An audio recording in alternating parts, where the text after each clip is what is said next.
Vasario 9 yra minima kaip Šventosios Apolonijos diena. Kaip ji yra susijusi su odontologija ir su dantų gydytojais.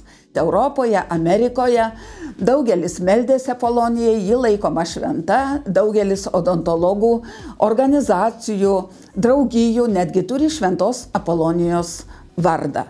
Lietuvoje iki pat 20-ojo amžiaus žmonės meldėsi Apolonijai, galvodami, kad tikrai padės ir jiem nebeskaudės dantų. Be abejo, kam nustojo, kam padėjo, kam nepadėjo.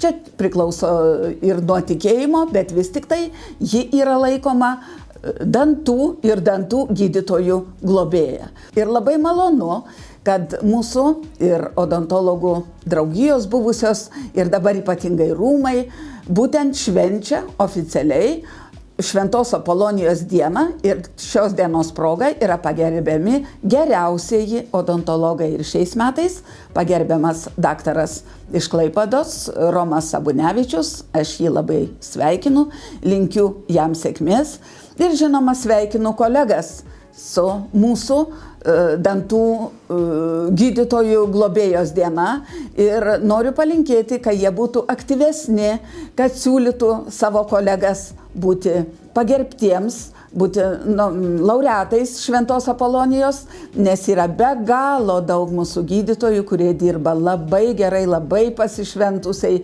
ir daug duoda naudos ir žmonėms, ir vaikams, ir visuomeniai, ir dalyvauja Lietuvos visuomeninėme gyvenime taipogi. Dar kartą su švente jūs visus. Aš pirmiausia norėčiau padėkoti Klaipėdos krašto bendruomeniai, kurie pasiūlė mano kandidatūrą. Apolonijos apdovanojimas odontologų bendruomenė. Tai yra įvertinimas visų metų, visų darbų tiek odontologijos srityje, tiek visuomeninėje veikloje, tiek galbūt ir pedagoginėje veikloje. Ir įpareigojama, kad tu turi, ko gero, dar daugiau atsiduoti tai veiklai ir turi pateisinti tą apdovanojimą. Ir manyčiau, kad aš tai stengsiuos daryti.